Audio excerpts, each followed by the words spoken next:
창세기 29장입니다. 19장 1절로 20절 말씀입니다. 먼저 1절부터 7절까지 보겠습니다. 야곱이 길을 떠나 동방 사라무 땅에 이르러 본즉 그의 우물이 있고 그 곁에 양세 푸대가 누워 있으니 이는 목자들이 그 우물에서 양떼에게 물을 먹이라. 큰 돌로 우물아귀를 덮었다가 모든 떼가 모이면 그들이 우물 아귀에서 돌을 넘기고 그 양떼에게 물을 먹이고는 우물 아귀 그 자리에 다시 그 돌을 덮더라. 야곱이 그들에게 이르되 내 형제야 어디서 왔느냐. 그들이 이르되 하란에서 왔다. 야곱이 그들에게 이르되 너희가 나홀의 손자 라반을 아느냐. 그들이 이르되 아노라. 야곱이 그들에게 이르되 그가 평안하냐. 이르되 평안하니라. 그의 딸 라헬이 지금 양을 몰고 오느니라. 야곱이 이르되 해가 아직 높은즉 가축 모일 때가 아니니 양에게 물을 먹이고 가서 풀을 뜯게 하라. 아멘. 이 말씀까지 읽어봅니다.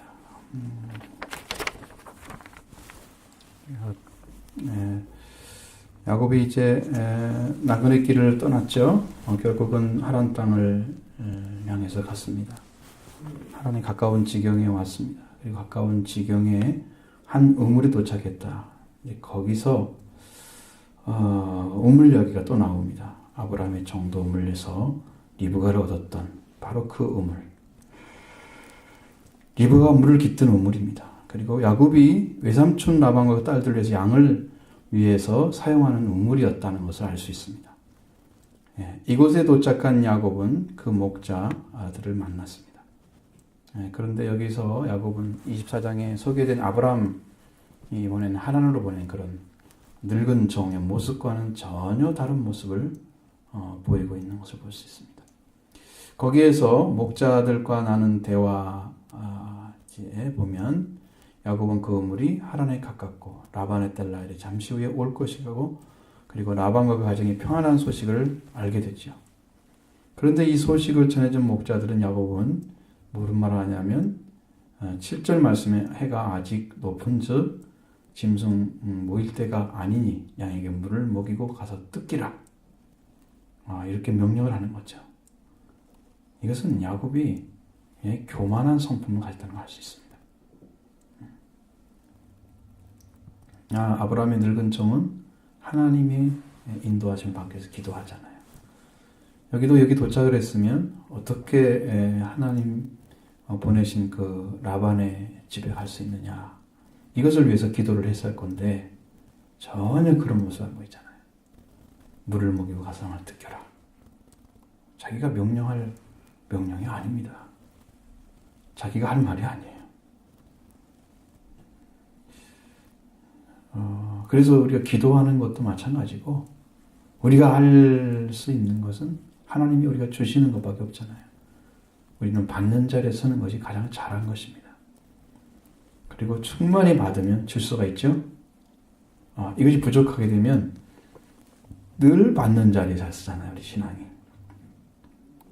저는 마음속에 자꾸 울려나온 게 뭐냐면 충만함을 받으라.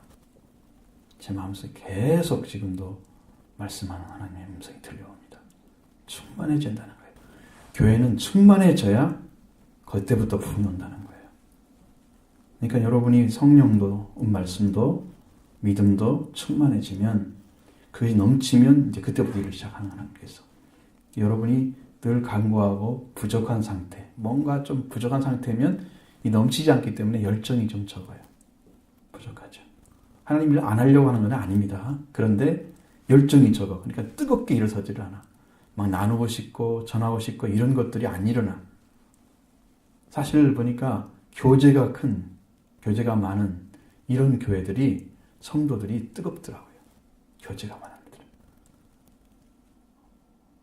그런 영적인 교제를 하면 더 놀라운 축복이겠죠. 그런데 그것 아니더라도 여러분들 자주 만나서 여러분의 신앙을 서로 점검하고, 그래서 우리가 더 보완할 것이 무엇인지, 하나님께 뭘 어떻게 구해야 될 건지, 그걸 나눌 수 있는 축복이란 대단한 것입니다. 왜냐하면 나도 모르는 거지만 한 단계 더 뛰어넘을 수 있는 길도 찾을 수가 있어요. 그렇게 하면. 근데 그것이 없으면 메말르죠. 혼자 가지고 있는 것도 사라집니다. 나누면 커지고 안 나누면 사라집니다.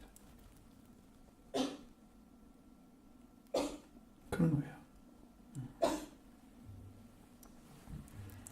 자꾸 충만이라는 말을 주시는 하나님께서. 교회가 지금 하나님 말씀으로 충만하면 일어날 거라는 거예요. 넘치는 막 사랑을 나누고 싶어서, 나눠주고 싶어서, 은혜를 나눠주고 싶어서 막 견딜 수가 없는 그런 마음으로 여러분이 뜨겁게 일어나야 됩니다. 그걸 하나님 원하시는 거예요. 계속해서 말씀에 들려오시는 하나님의 음성. 자, 그 다음에 9절부터 12절의 말씀 있습니다. 야곱이 8절부터 그렇죠? 그들이 이르되 우리가 그리하지 못하겠노라. 때가 다 모이고 목자들이 우물 아기에서 돌을 옮겨야 우리가 양에게 물을 먹이느니라. 야곱이 그들과 말하는 동안에 라헬이 그의 아버지의 양과 함께 오니 그가 그의 양들을 치고 있었기 때문이다. 야곱이 그의 외삼촌 라반의 딸 라헬과 그의 외삼촌의 양을 보고 나아가 우물 아귀에서 돌을 옮기고 외삼촌 라반의 양떼에게 물을 먹이고 그가 라헬에게 입맞추고 소리내어 울리며 그에게 자기가 그의 아버지의 생질이요 리브가의 아들됨을 말하였더니 라헬이 달려가서 그 아버지에게 알리매. 아멘. 이 말씀을 보죠. 이 사정을 알지 못하고 야곱은 나무라고 그 명령을 하는 그렇게 한 것이죠. 목자들은 그들의 사정을 말을 했습니다. 양떼를 다 모인 다음에 돌을 옮겨야 우리에게 양에게 물을 먹일 수 있다는 것이죠. 예전에 아브라함의 늙은 종 엘리멜렉이 갔을 때는 하란에 들어갔을 때 먼저 하나님께 겸손히 하나님 앞에 기도했습니다. 하나님의 뜻을 묻고 하나님께 의지하고 모든 일을 시작했죠. 그런데 이건 전혀 달라요. 야곱은 자기중심적 행위를 시작한 거예요. 자, 이것이 이제 야곱이 살 인생이 얼마나 험악해질 것을 우리가 알 수 있는 부분입니다. 야곱은 라반의 딸 라헬이 몰고 온 양떼를 위해서 우물 입구에 돌을 옮겨주고 양떼들에게 물 먹이는 것을 도와줬습니다. 반대로 아브라함의 늙은 종은 리브가에게 내게 물 좀 주십시오 하고 겸손하게 도움을 청했습니다. 자기가 도와주는 게 아니고 자기가 도움을 받는 자리에 서서 하나님의 인도하심을 받는 거죠. 받는 사람은 받는 자리에 서야 돼요. 그때도 뭐 나서 가지고 하는 거 아닙니다. 받을 사람이 주는 일이 역할을 하는 것은 반대 자리에서 있는 거예요. 여러분 어떻습니까? 여러분 겸손하다고 더 막 가서 해주고 막 그런 게 아니에요. 받을 때는 받아야 되잖아요. 그래야 되거든요. 아브라함의 늙은 종은 리브가에 물을 달라고 했는데 이 사람은 반대였어요. 그리고 리브가가 급히 그 종에게 물을 주고 또 그 종의 약대에게도 물을 주었습니다. 그러나 야곱의 모습은 아브라함의 종과 정반대입니다. 자기 힘으로 돌을 치워주고 그리고 자기 생각으로 그들의 양떼에게 물을 먹여주고 있습니다. 그뿐만 아니에요. 아브라함의 늙은 종은 조용하게 말씀에서 분별하는 그런 행동을 했는데 야곱의 행동은요 지극히 감정적입니다. 젊기 때문에 그러겠죠. 늙은 종과 젊은 년 차이가 있죠. 관찰력이 떨어집니다. 감정적이기 때문에. 그는 그 라헬에게 입맞추고 소리내어 울죠. 그가 자기가 아버지 야곱의 이삭의 생질이다. 그 아버지 라반의 생질이죠. 조카니까 리브가의 아들 됐다는 것을 이야기해 줍니다. 얼마나 반갑겠어요. 사촌이 만나는 것도 멀리 떨어지면 힘들어요. 길을 따라가면 하란에서 브엘세바까지 한 800km 정도 떨어졌다 그러는데 그게 이제 이게 이스라엘 땅이 아니기 때문에 그런 거예요. 길이 먼 거죠. 거기를 한번 갔다 오기가 힘쓰겠습니까? 그 당시 생활로? 삼천리 하면 몇 킬로나 되나요? 우리나라 삼천리라고 그러는데. 한 400 넘나요? 몇이나 되나요? 응? 엄청난 길이 같지만 800km도 짧은 길은 절대 아니죠. 아닙니다. 그러나 야곱이 이제 말 속에는 여호와 하나님, 아브라함의 하나님, 여호와 하나님이 아브라함의 하나님, 이삭의 하나님, 그리고 자신을 지키는 하나님이라는 사실을 증거하는 것은 전혀 없었습니다. 그러니까 하나님을 의지하는 것으로 시작하지 않은 거예요. 여러분, 하나님을 믿는 사람인데도 불구하고 하나님의 이름으로 일을 하지 않는 것은 하나님의 역사를 기대하지 않고 있는 거예요. 이렇게 여러분이 축복받을 수 있는 길은 뭐냐면은 하나님의 이름을 의지하는 자는 하나님의 이름으로 시작해야 됩니다. 제가 이름의 권세에 대해 설명드렸죠. 얼마나 큰지. 여호와 이름을 기념하는 그곳에 하나님이 복을 내려주시겠다. 그곳에 임하셔서. 그렇게 약속하셨잖아요. 하나님의 이름을 지금 이름으로 갔어요. 하나님의 축복을 받고. 근데 하는 짓은 뭐예요? 인간적인 거예요. 감정적인 거. 위에 서서 교만하게 명령하고 있는 거. 이런 거. 하나님을 증거하는 건 하나도 없어. 나는 이렇게 받은 자로서 사는 그 모습은 전혀 안 보여집니다. 너무 인간적이고 감정적인 야곱의 모습. 그리고 말씀에 선 그런 순정한 아브라함의 그 늙은 종의 모습과 대조가 되는 것이죠. 이 모습을 통해서 이렇게 보이는 게 많죠. 그래서 역시 이제 말씀으로 잘 이렇게 살아서 온 그런 영적 분별력 있는 사람들과 이렇게 아무것도 모르는 새내기죠. 금방 축복받고 떠난 사람. 그 엄청난 그 하나님의 그 베드레스의 약속도 주시잖아요. 그러니까 그거 받았으면 하나님이 이렇게 은혜를 주셨다고 설명할 만도 한데 이런 말은 전혀 없습니다. 무엇을 의지하며 살 것인가? 그건 잘 알 수가 없는, 전혀 보이지가 않는 그런 모습을 야곱이 가지고 있다는 거예요. 여러분 세상에 나가 살 때도요. 하나님의 입으로 일컬어지는 것을 분명히 세워야 돼요. 여러분 중심 안에. 라헬은 이제 그 사실을 알고 나서 달려가서 아버지 라반에게 야곱의 아픔을 말씀드리죠. 자, 그럼 얼마나 반가웠겠어요. 한번 보시죠. 13절, 14절. 라반이 그의 생질 야곱의 소식을 듣고 달려와서 그를 영접하여 안고 입맞추며 자기 집으로 인도하여 드리니 야곱이 자기의 모든 일을 라반에게 말하며 라반이 이르되 너는 참으로 내 혈육이다 하였더라. 야곱이 한 달을 그와 함께 거주하더니. 자, 야곱은 라반에게 자기의 모든 것을 말씀드렸습니다. 라반은 딸 라헬을 통해서 자기 조카 야곱을 낳았다는 소식을 듣게 됐는데 정말로 이 사람이 자기 누이 리브가의 아들인가 하는 것을 야곱의 말을 통해서 알게 됩니다. 그런데 야곱이 자기의 모든 일을 말을 했을 때 그 말의 중심에 다시 아브라함의 하나님과 이삭의 하나님, 야곱의 하나님 중심에 서서 말을 한 건 아니고 야곱의 자신의 중심되고 있는 자신을 소개하고 있는 것이죠. 그러니까 야곱은 라반으로부터 너는 나의 골육이다 하는 이야기를 듣습니다. 다른 얘기를 듣지 못해요. 하나님 내가 올 때 이렇게 축복해 줬습니다. 아버지께 축복해 주셨습니다. 이렇게 얘기를 해주면 좋겠는데 그런 얘기를 않잖아요. 여러분 말씀이 중심이 될 때까지 하나님은 그를 훈련시킬 텐데 그 자리에 돌아오기까지 그는 고생을 해야 됩니다. 하나님 주신 것을 자꾸 빼놓고 자기 마음대로 하잖아요. 그것이 세워질 때까지는 하나님 일을 안 하십니다. 그러면 거기서 고생하면서 그 삶에서 하나님이 인도하심을 찾아내어야 떠날 수가 있어요. 분명히 야곱이나 이삭이나 리브가가 보낼 때는 얼마만 숨어 있으라 그렇게 생각하고 보낸 거잖아요.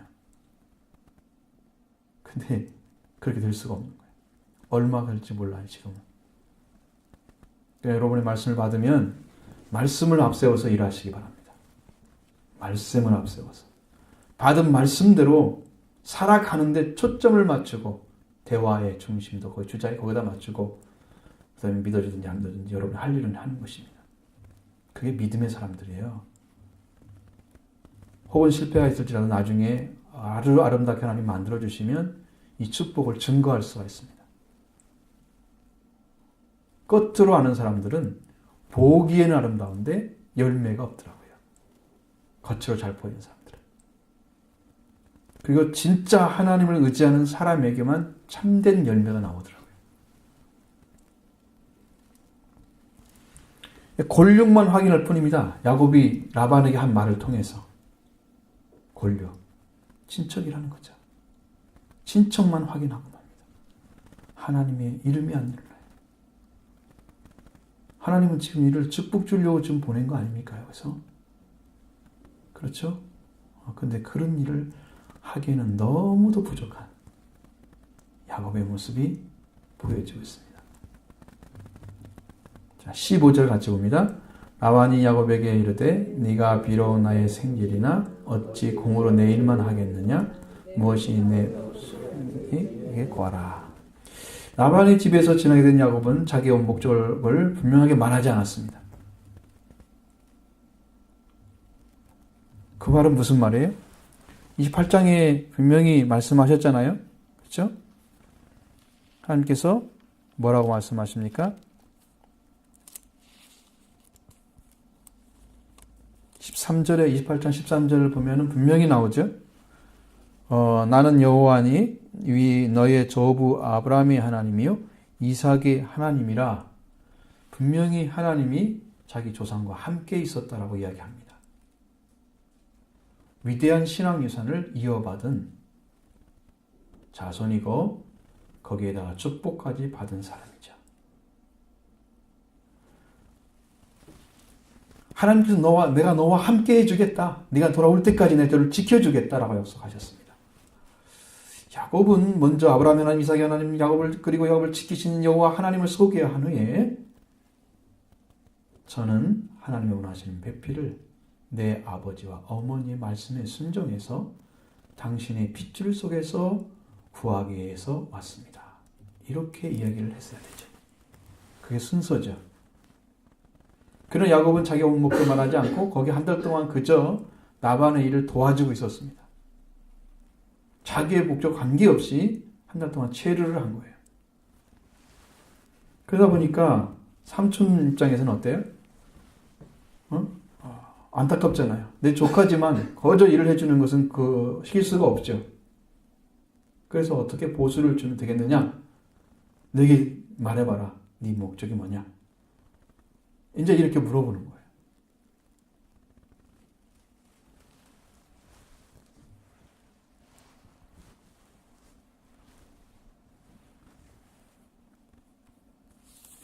그래서 우리가 약속의 말씀을 받고 축복을 받은 사람이 할 일은 뭐냐? 28장에서 설명해 준 아버지가 축복해 준 거. 28장의 아버지의 축복은 네가 밧다람으로 가라 그랬잖아요. 가나안 사람 딸 중에서 아내를 맞이하지 말고 일어나 밧다나람으로 가서 내 외조부 부두엘의 집에 이르러 거기서 내 외삼촌 라반의 딸 중에서 아내를 맞이하라. 그럼 전능하신 하나님께서 네게 복을 주시고 네가 생명하고 번성하여 네가 여러 족속을 이루게 하고 아브라함이 허락하신 복을 내게 줘서 너와 함께 네 자손도 주시고 하나님이 아브라함에게 준 땅, 네가 거류하는 땅에 네가 차지하게 하기를 원한다. 참 하나님이 약속하신 땅을 그 자손들에게 주기까지 다 약속해 주셨잖아요. 축복 받았죠? 그러면 이것을 위해서 왔습니다라고 얘기를 해줘야죠. 하라는 거예요. 이게 말씀에 중심된 사고가 아니면 그가 정말 무엇을 위해 살아야 될지에 대한 분명한 목적이 없다는 걸 알아요. 아무리 축복을 받아도 축복을 이루어가는 삶을 살지 않으면 그 축복은 자꾸 미뤄져 가는 것입니다. 그가 돌아올 때까지 그 축복을 이어받아서 복의 자리에 설 때까지 훈련을 시키는 거예요. 고달프죠? 고달팠습니다. 그래 이제 16절로부터 20절의 말씀 보겠습니다. 라반에게 두 딸이 있으니 언니의 이름은 레아요 아우의 이름은 라헬이라. 레아는 시력이 약하고 라헬은 곱고 아리따우니 야곱이 라헬을 더 사랑함으로 대답하되 내 외삼촌의 작은 딸 라헬을 위하여 외삼촌에게 7년을 섬기리이다. 라반이 이르되 그를 내게 먹였지 타인에게 주는 것보다 나으니 나와 함께 있으라. 같이 야곱이 라헬을 위하여 7년 동안을 섬겼으나 그를 사랑하는 까닭에 7년을 며칠같이 여겼더라. 자, 여기 보면 무슨 생각이 듭니까, 여러분? 한 달 동안 삼촌 집에 머물러뒀던 야곱은 라헬을 사랑하게 됐다는 거예요. 자신의 목적을 이야기하지 않고 있던 그런 야곱. 무엇을 요구하느냐 하실 때 야곱은 스스로의 감정으로 스스로의 길을 택하고 맙니다. 참 어려운 거예요. 약속이 있었으면 그러지 않았을 텐데. 그 약속을 잃어버렸을 때는 이렇게 자기중심적인 부분으로 선택하는 거예요. 그러니까 영적으로 성숙하지 않으면요. 여러분 어른 역할을 못해요. 영적인 어른은 못해요. 아브라함의 늙은 정과 너무도 상반되는 모습을 야곱에게서 볼 수가 있습니다. 하나님께서 원하시는 뜻을 무료하지 않고 자기 감정이 끌리는 대로 자기 눈에 드는 상대로 라헬을 택했습니다. 여기 보니까 뭐라고 되어 있어요? 아름다우니 거기에 끌렸겠죠. 아름답다 그랬잖아요.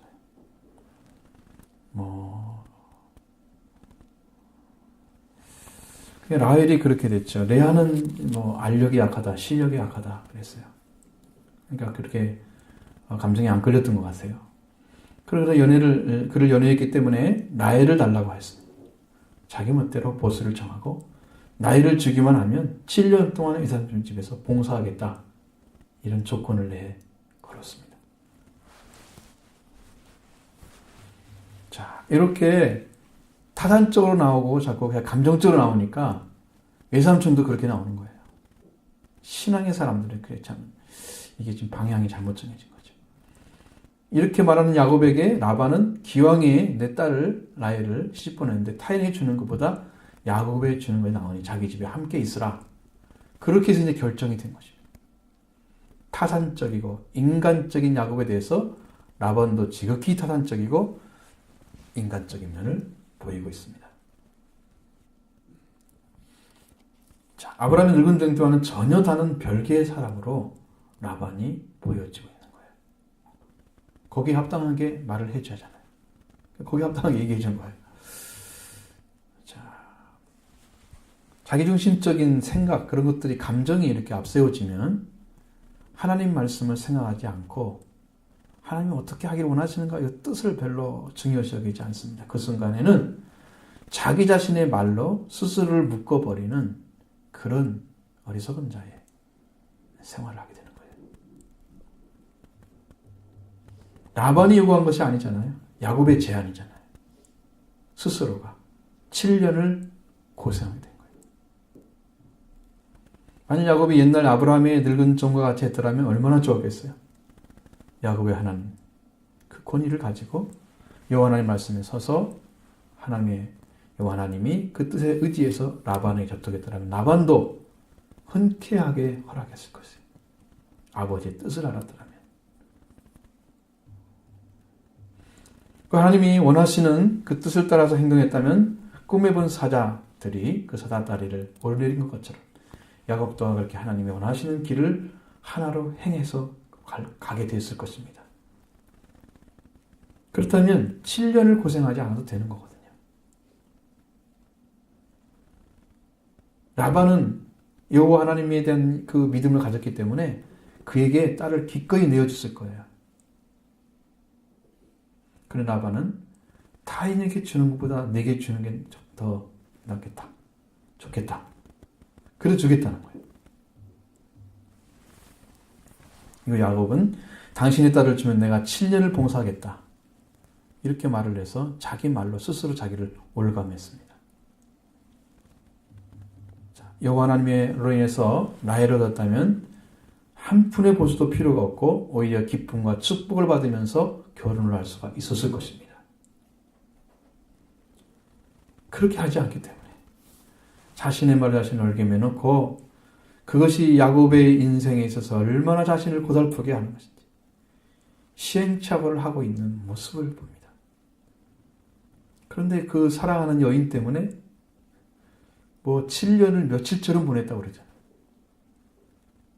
감정, 그 마음에 있는 감정 때문에, 사랑하는 마음, 그 감정 때문에 거기에 매여 있는 모습 보여지죠. 물론 이건 다 느꼈을 것입니다. 사랑하는 사람이면 그 사람에게 느껴지는 것은 있잖아요. 그게. 그렇죠? 그 사람이 사랑을 하면 그런 모습이 나타나기 마련이죠. 그러나 아버지가 축복해준 말을 생각하면서 아버지가 말씀하시는 생각하면서 여기에 중심이 돼서 이렇게 결혼 생활을 시작하면 얼마나 좋겠어요. 그렇지 않은데 자기 연애 감정을 가지고 사랑하는 거죠. 그것이 중심이 된 7년입니다. 7년을 며칠처럼 지냈어요. 그럼 무슨 생각을 하고 살았어요? 늘 그 여자만 생각하겠죠. 하나님 뜻은 저 멀리가 있고 연애하는 감정만 중심이 된 7년. 그렇기 때문에 작은 것 하나를 행할 때는 하나님께서 원하는 길을 가져야 돼요. 여러분 이게 작은 것처럼 보이잖아요. 이런 작은 일 하나하나도 하나님의 뜻에 맞게 사는가 안 사는가 봐야 돼요. 그건 우리들이 밟히는 게 아니고 우리들의 삶의 기준을 그렇게 세우고 그렇게 시간을 사용해야 됩니다. 하나님 말씀을 이루기 위해서. 내 감정이 절대 내 앞에 서면 안 돼요. 내 방법이 나보다 앞서면 안 돼요. 말씀보다. 많은 사람들은 그렇게 합니다. 내 감정에 못 이겨서 앞서버리죠. 버리잖아요. 그냥 지나쳐버리잖아요. 지켜야 할 것들, 그런 길들이 없잖아요. 그리고 내 능력이나 어떤 내 방법이나 내 감정에 사로잡혀서 나를 얽어매고 그리고 내 시간을 거기다가 소비하는 그런 잘못을 범하면 안 되는 거예요. 내 능력과 내 방법과 내 생각에는 반드시 타산이 따르게 돼 있어요. 객관적으로 하나님 말씀이 이루어지면 타산이 안 와요. 서로가 윈윈이에요. 서로가 아름답게 이루어져요. 하나님 그렇게 만드시는 그런 분이십니다. 그러나 반대로 내 방법과 내 능력과 내 감정이나 이런 사고를 가지고 가게 되면 타산이 따르죠? 그러면 그 말을 들은 상대도 타산적이 되는 거예요. 그래서 서로 경쟁적인 의미가 되는 거예요. 이 사랑을 주고 사랑을 받고 족하니까 가족처럼 대할 수도 있잖아요. 외족하지만. 그렇죠? 그 사랑이 가잖아요. 내 동생의 아들이 왔구나. 얼마나 마음이 쓰이겠어요? 그 사랑이 가겠어요? 그렇잖아요. 그런 심정. 그러면서 하나님을 믿고 있는 그 모습을 보여주면서 정말 하나님의 자녀로 하나님의 축복을 받은 그런 사람으로 참 우뚝 서 있었으면 얼마나 좋았을까. 그런 모습이 너무 아쉬워요. 그럼 야곱의 지금 현재 주소예요. 그러니까 우리는 무조건 하나님께 의지하고 하나님의 권위로 행해야만이 타산을 초월한 인간관계가 만들어져요. 그렇지 않으면 늘 타산이에요. 이것도 한번 재보고 저것도 재보고 인간적으로. 거기에서는 아무런 어떤 일도 안 벌어져요. 하나님의 도우심 역사는 없습니다. 그 속에는. 그런 인간관계가 만들어져요. 하나님은 사람을 통해서 일한다. 여러분 수없이 많이 얘기하잖아요. 그런 얘기들은. 근데 그런 얘기들이 실제로 이루어지기 위해서는 어떻게 벌어져야 돼요? 사람을 하나님이 사용하시도록 내가 그 믿음 가운데 서 있어야 돼요. 그래서 나의 조력자가 되어줘요. 나를 돕는 자. 하나님의 인도하심을 그 사람을 통해서 받게 되는 이런 자들이 되게 만들어줘야 돼요. 이 사람들이. 그래서 누가 중심이에요? 말씀을 행하는 자가 중심이거든요. 그러면 축복의 역사가 일어나요. 거기서. 그러니까 이것은 여러분이 그런 열정이 회복되고 그런 믿음이 탁 서면 이걸 찾게 될 것입니다. 안 견딜 수가 없죠. 하나님 도와주세요. 인도해 주세요. 안 갈 수가 없죠. 거기를. 그렇게 안 갈래 안 갈 수가 없는 거예요. 정말 하나님을 자꾸 하나님께 인도하심을 받는데 다른 방법으로 행할 수가 없게 하나님 하세요. 그렇게 믿음을 가진 사람들은. 인간의 방법을 가지면 하나님이 틀어지게 합니다. 하나님을 믿는 사람이 인간의 방법으로 가려고 하면 하나님이 틀어요. 그러니까 여기 지금 라반하고 이 야곱의 관계는 타산 대 타산이에요. 신앙 대 신앙이 아닙니다. 사랑 관계를 하나님 안에서 맺어야 되는데 하나님 밖에서 인간적인 방법으로 맺고 있는 거예요. 그냥 골육 친척이기 때문에 가까운. 그 여인 하나 얻기 위해서 7년을 무료로 봉사하는 거예요. 여러분 이게 옳은 것입니까? 결혼은 서로 똑같은 관계에서 해야 돼요. 맞잖아요. 그렇죠? 7년을 봉사해야 얻을 거 아니잖아요. 그게. 결혼이라는 거. 그렇잖아요? 어떻게 여러분 그렇게 하라면 하겠어요? 7년간 무료로 봉사해주고 아내 얻으라면 없겠습니까? 그럴 사람 한 분도 없을 거예요. 왜 이런 관계를 만들어 가냐 말이에요.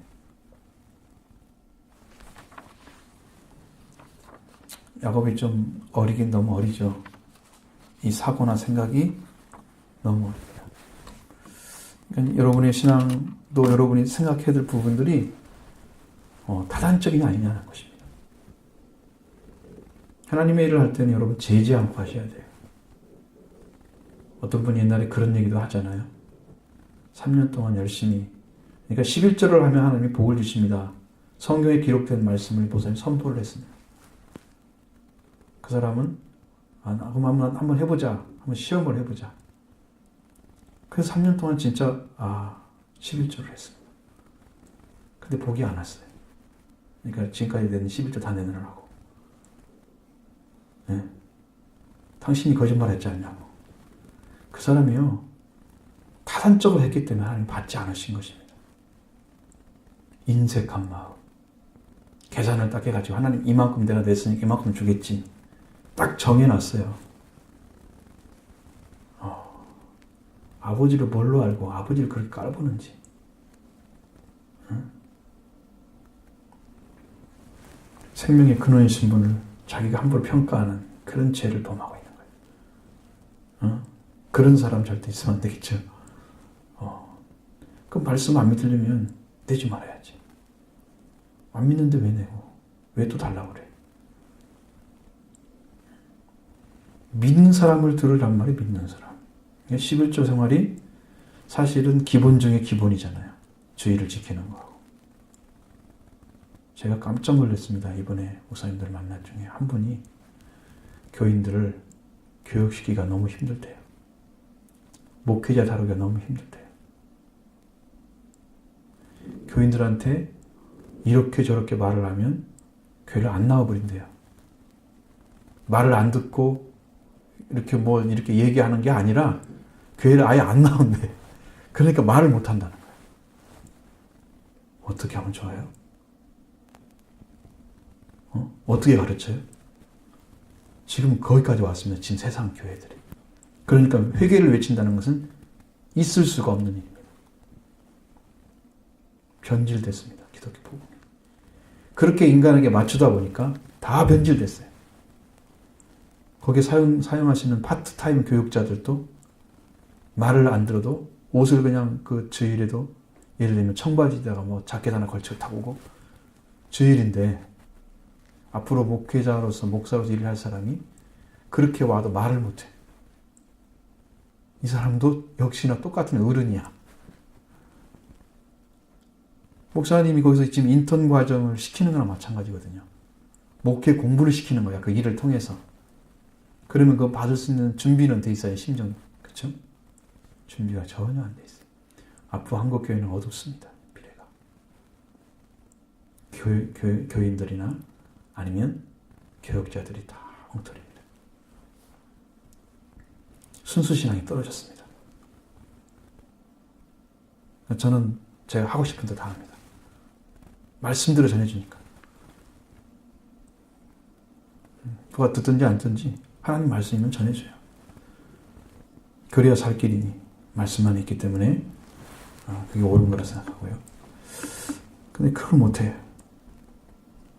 그리고 이제 지금 문제는, 더 큰 문제는 교회들이 큰 교회일수록 지금 헌금이 반토막 나는 교회도 있답니다. 큰 교회인데도.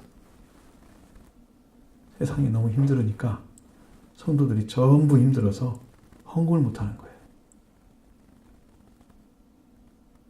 반토막 나가지고.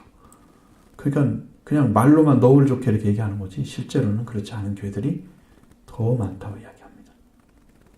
이 정도로 세상이 힘들어졌고 성도들의 환경도 안 좋아졌고 그다음에 성도들의 신앙 태도도 안 좋아졌고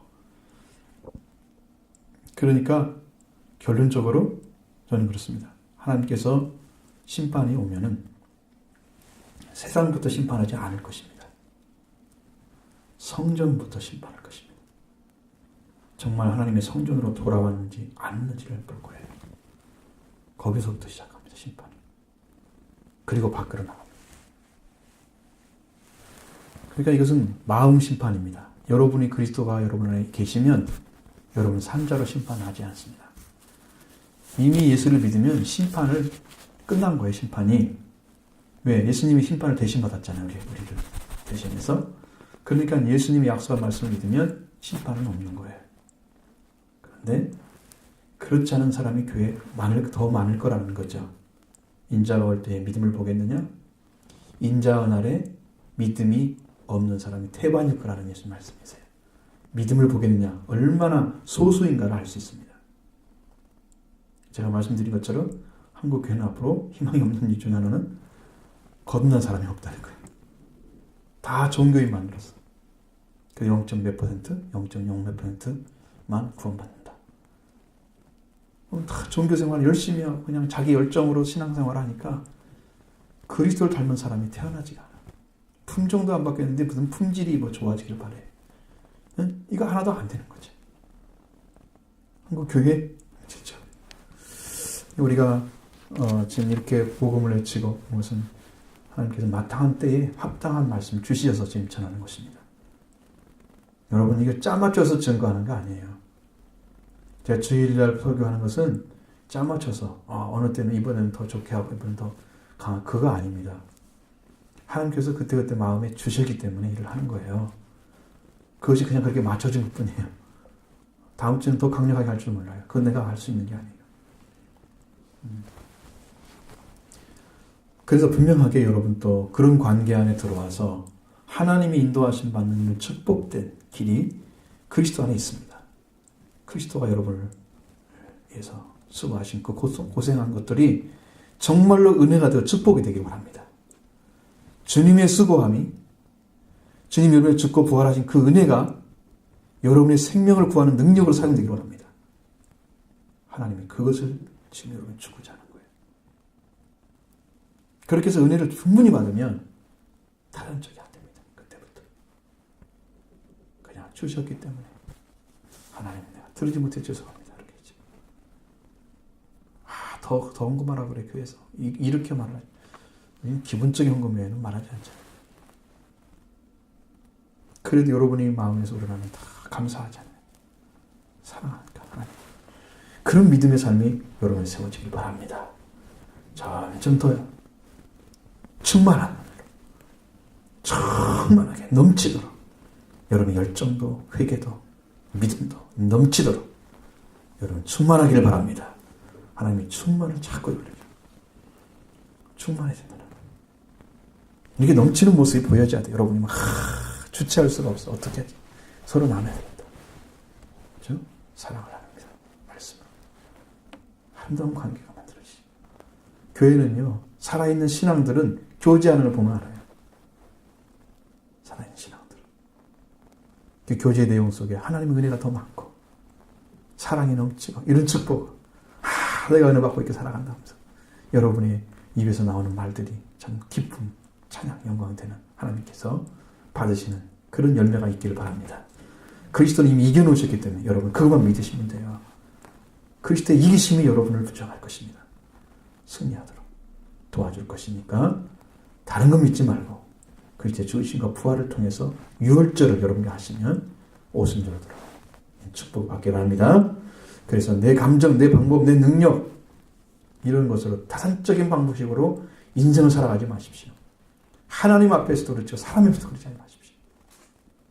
하나님 말씀은 하나님 주신 대로 고백하고 그 말씀대로 나는 믿고 살아가는 거예요. 그러면 그가 불신자일지라도 그를 신자로 바꿔서 나를 인도할 것입니다. 하나님께서. 그 사람이 비록 다른 사람일지라도 그 사람을 성경에 보면 파샤 제국의 페르시아 제국의 고레스 같이 하나님 사용하시잖아요. 그 사람이 믿는 사람은 아닙니다. 근데 하나님이 사용하셨어요. 그래서 이 사람이 돌아오는데 그 준비하시잖아요. 필요하면 바꾸시는 거예요. 하나님께서 그 사람을. 여러분이 거기다 맞추려고 하지 마시라는 거죠. 하나님이 바꾸도록 하십시오.